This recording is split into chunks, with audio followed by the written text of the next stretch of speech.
Grabe, Mang Noy. Sobrang problemado ko ngayon. Para yung maisan at palayang ko, delikado ang ani.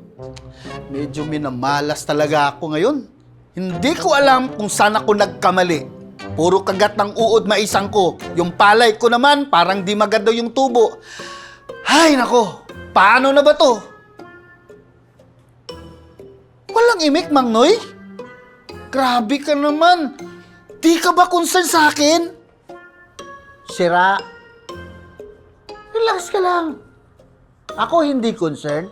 Ito nga may hinahanap ako. Gusto kong ipapanood sa'yo. Ano to? Ito NK University. Andyan lahat ng sagot sa problema mo. Sakto't may bagong season sila ngayon.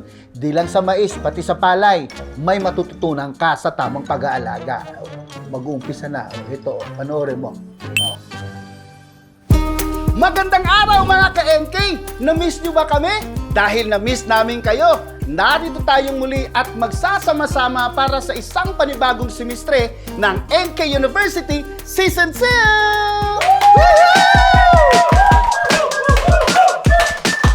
Ayan ha! Para sa mga bago nating estudyante at hindi pa nakakaalam kung ano ba itong programa natin, ang NK University ay paraan ng Syngenta na matulungan ang mga magsasaka sa proseso ng pagtatanim mula sa paghahanda hanggang sa pagkamit ng masaganang ani.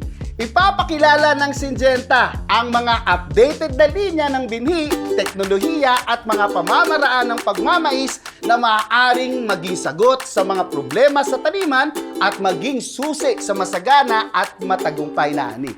Ngayong SEM, di lang din tayo focus sa mais, bida rin ang palay. Magkakaroon rin tayo ng mga lecture sa pagpapalay mula sa pagtatanim hanggang sa pag-ani.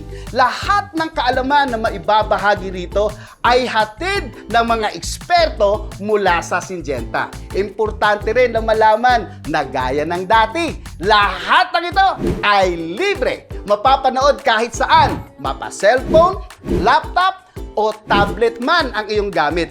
Pwede rin unli ulit. O, abangan nyo ang ating mga episodes, ha? So, ang sinasabi mo, Mang Noy, malaki ang tulong nito kahit sa mga veteranong kagaya mo. Oo, Kaloy.